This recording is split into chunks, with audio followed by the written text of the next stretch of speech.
Coco es una película que causa sentimientos encontrados. Es una película bien hecha que refleja parte de la cultura mexicana, enfocada esta en la celebración del Día de Muertos.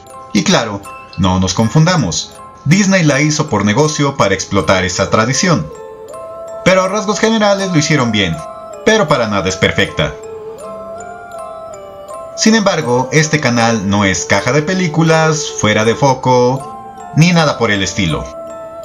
Ni cualquier otro canal de YouTube que se enfoque en criticar películas y ver si estuvo bien la trama, los efectos especiales, si estuvo aburrida o buena, sin meterse nunca en una comparación histórica, ya que esa es nuestra chamba en este canal, donde analizamos cosas que jamás analizaría ni se imaginaría siquiera Christoph y compañía. Así, como se acerca el Día de Muertos, le llega el momento a Coco de ser confrontada con las fuentes históricas que hablan del pasado prehispánico y cómo aparentemente eran sus ritos funerarios. Por todo lo cual, comencemos. Está de moda eso de los universos y hasta multiversos cinematográficos, siendo que Coco creó su propio universo. Pero ¿es acorde con el pasado prehispánico? Obviamente todos de seguro han visto Coco en alguna ocasión y saben de qué se trata. En el Día de Muertos, en un pueblo llamado Santa Cecilia en México, tenemos una clásica y numerosa familia mexicana que va arrastrando traumas generacionales, originados todos estos por la matrona de la familia, la cual, al ser abandonada por el marido, ya saben que eso casi no se da en México, se vuelve mamá luchona y empoderada, la cual saca a su familia adelante haciendo zapatos, odiando por el abandono que sufrió todo lo que tiene que ver con la música, como si la música tuviera la culpa, transmitiendo ese resentimiento y odio a la música de generación en generación, hasta llegar al chamaco protagonista, llamado Miguel.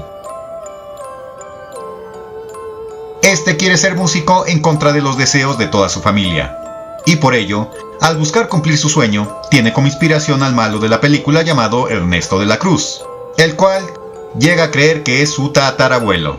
Sin embargo, el chamaco busca participar en un concurso de música en el pueblo, pero necesita conseguir una guitarra, y para conseguirla, se mete en una tumba, y se roba la guitarra de la Cruz, para participar.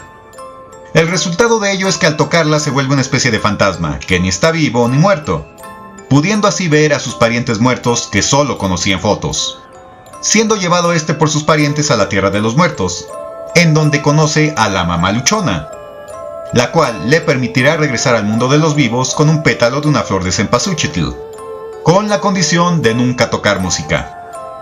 El chamaco obviamente no obedece, es regresado a la tierra de los muertos y escapa para buscar a su presunto tatarabuelo. Pero en el proceso encuentra a su verdadero pariente, aunque ambos no lo saben. Y más adelante en la trama, Miguel conoce al Pedro Infante en el que se inspiró Pixar. Sin embargo, descubre que mató a su amigo para quitarle sus canciones, siendo los dos arrojados a un cenote para quedarse ahí para siempre. Pero estando ahí, descubren que son parientes y que buscaba ver a su hija Coco, ya que iba a desaparecer porque no ponían su foto en la ofrenda de muertos, y su hija, por ya estar bastante veterana, dejaría de recordarlo y así desaparecería. Sin embargo, la mamá luchona los encuentra, y toda la familia junta exhibe las mentiras del maloso ante todo el mundo de los muertos. Logran regresar al chamaco al mundo de los vivos, y antes de que el tatarabuelo desaparezca, el Miguel le canta la canción favorita que le cantaba su papá a la niña. Y así, despierta del coma en el que se encontraba. Y saca la foto de su papá para que no desaparezca. Siendo que a raíz de esto, los hábitos de la familia cambian, después de tantas décadas de amargarse la vida esta familia mexicana. Lo bueno es que por lo menos no se pelearon por los terrenos. Llegan a aceptar la música, muere mamá Coco, y bueno, al final todos felices y contentos. Pero ahora, ¿qué cosas son exactas de este universo frente al mundo prehispánico? Primeramente tenemos que, al consultar las crónicas, simplemente este mundo de los muertos no existiría en la época prehispánica. Pues por solo citar una de las culturas que dejó más datos sobre la muerte, en este caso los mexicas, según Fray Bernardino de Sahagún, refirió que había varios lugares a donde iban los muertos, y ninguno de ellos sería el de la película de Coco. Pues contra el de Coco tendríamos el Mictlán, constituido de 9 niveles, niveles en los cuales ponían pruebas a los muertos, las cuales iban despedazando al fallecido. Pruebas y niveles que provocaban que muchos muertos se quedaran en el camino, sin poder llegar al último nivel, precisando que al Mictlán iban los que morían de causas naturales. Pero al comparar esto con Coco, tenemos que ahí van todos los muertos sin importar la causa de la muerte. Otro lugar a diferencia de la película era el Tlalocan, a donde iban los que morían por causas relacionadas por el agua, como ahogarse o morir por enfermedades relacionadas con el agua, como por ejemplo podría ser la viruela que trajeron los españoles. Por otro lado tenemos a los guerreros muertos en batalla o sacrificados, los cuales iban junto al sol para acompañarlo desde el amanecer hasta el mediodía, mientras que las mujeres muertas en parto iban con el sol pero en su descenso, del mediodía hasta que se ocultaba. Y finalmente tenemos el lugar donde iban los bebés muertos antes de nacer, el cual era un árbol con pechos que los amamantaba y cuidaba, hasta que se diera otra ocasión en que nacieran. Obviamente, ninguno de estos lugares son el mundo de los muertos de Coco. Y eso que solo hablamos de mexicas, pues muchas otras culturas de su tiempo tenían sus propios lugares a donde los muertos iban. O incluso los muertos podían volverse animales o insectos, como las mariposas. Ahora, de esta tierra de los muertos sí coincide en algo con los lugares prehispánicos de la muerte, aunque no creo que a los de Pixar se les haya pasado esto por la cabeza. Esta similitud radica en que absolutamente todos los muertos llegan ahí sin importar lo que hicieron en vida. Pues por poner el ejemplo del malote principal, Ernesto de la Cruz, este mató a su amigo para quitarle sus canciones. Y a pesar de ello, este llegó a la tierra de los muertos y prosperó más que en vida. Siendo que la tierra de los muertos sí hace honor a nuestros gobiernos mexicanos, que ni siquiera se enteran de lo que hacen ni cómo llega la gente ahí.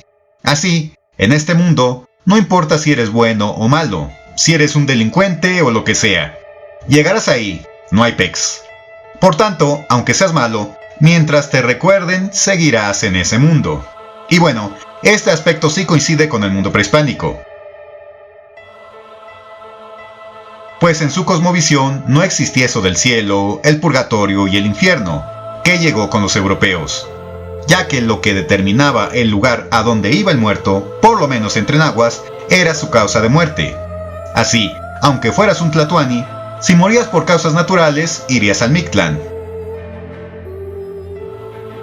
Si por ejemplo morías ahogado, irías al Tlalocan, con el señor Tlaloc. Por tanto, en eso sí se parecen. Otro aspecto inexistente en la época prehispánica y que hoy tenemos y que claro aparece en la película son los panteones. Estos fue una idea si bien original, ya que los panteones fue tomado por los católicos de otro lado. Pero estos con los panteones sí controlaron las formas de entierro de estas tierras, desapareciendo con ello tantas diversas formas originales de regresar a la madre tierra, a los muertos. Como por ejemplo, las que hoy se llaman tumbas de tiro en el occidente del actual México. El entierro de niños en diversas fases del Templo Mayor de Tenochtitlan.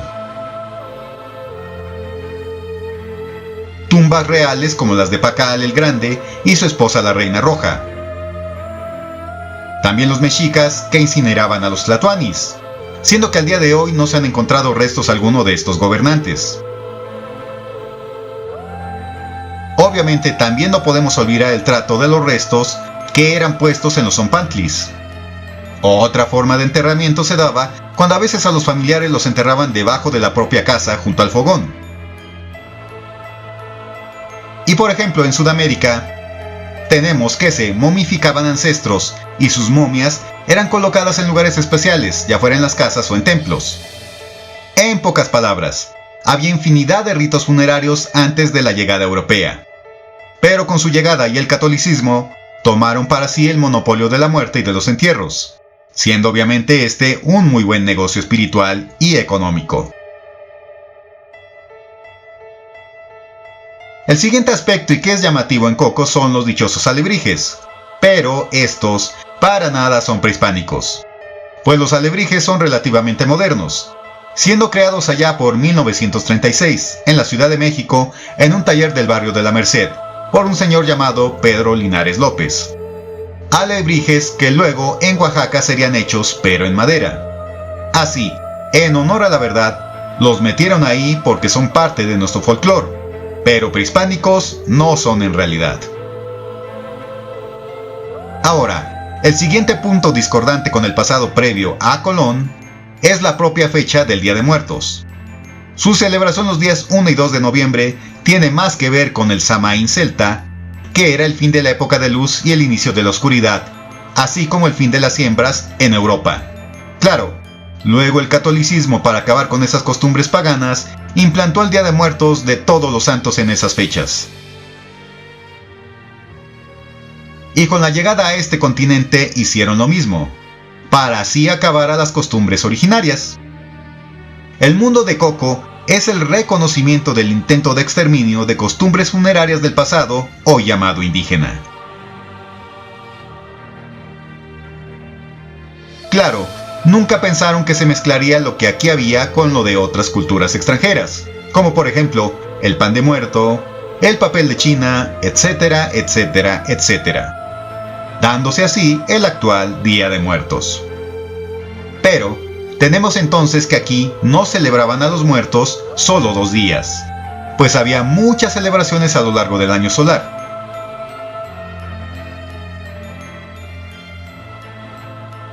Por ejemplo, los mexicas tenían 2 veintenas o 2 meses para celebrar a los muertos: la veintena de la pequeña muerte y de la gran muerte.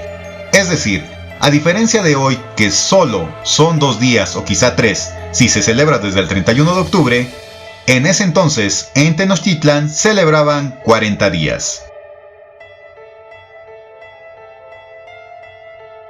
Y en otras épocas del año celebraban a los gobernantes muertos, a guerreros caídos en batalla o siendo sacrificados. También se recreaban mitos de leyenda de muertos famosos en varias fechas. En resumen, los días 1 y 2 de noviembre de Coco se quedan cortos con todas las celebraciones de muertos que se daban hace más de 500 años. Los muertos prehispánicos también se fregaron y se tuvieron que adaptar al mundo de Coco, pues aquí los muertos pueden regresar al mundo de los vivos el día 1 y 2 de noviembre. Por tanto, no solo en vida, sino en muerte, los que pelearon contra españoles y compañía tuvieron que aguantarse después de muertos a la imposición europea, como por ejemplo Cuitláhuac, Cuauhtémoc, Moctezuma, Netzahualcóyotl, entre muchos más, los cuales se fregaron en muerte, y ahora tienen que venir si es que vienen en las fechas del mundo de Coco. Y finalmente tenemos las famosas fotos de la ofrenda. En la película son muy claros: si no hay foto, no pasas. Entonces, todos nuestros antepasados prehispánicos se jodieron. Válgame el señor, burocratismo mexicano hasta en el mundo de los muertos. Y sí, este mundo fue una mezcla de cosas modernas, antiguas y hasta del porfiriato. Pero ahí son muy claros, ya que si los rasgos del cráneo no coinciden con alguna foto de alguna ofrenda, tenemos que el bendito puente de Cempasúchitl no te deja pasar. Con esos requisitos, en la época prehispánica no valdrían ni siquiera los códices. Amén de que en los códices solo se ponía a ciertos personajes importantes. Y claro, sus rasgos físicos jamás eran una fiel recreación de la persona. Quizás a excepción de Pacal y algunos otros más que se salvarían por ahí. Por ello, no solo nuestros ancestros prehispánicos, sino todos aquellos que murieron antes de que empezaran a hacerse fotos, salvo algunos que me supongo hicieron sus retratos, jamás pasaron al mundo de los vivos. Maldita burocracia mexicana. Y claro, también pasaron a joder los idiomas originarios, pues todos en Coco, aquí y allá, hablan el castellano. Entonces pueden ver que sí existen muchas diferencias entre lo que reflejaron en esta película con las costumbres prehispánicas de hace 500 años. Claro, todo cambia, y ya estamos acostumbrados a nuestro actual Día de Muertos. Y así como esta cinta ha servido para difundir esta tradición, aquí ahora también recordamos un poco de cómo era antes los ritos de la muerte, y cómo estos han cambiado para bien y para mal hasta nuestros días.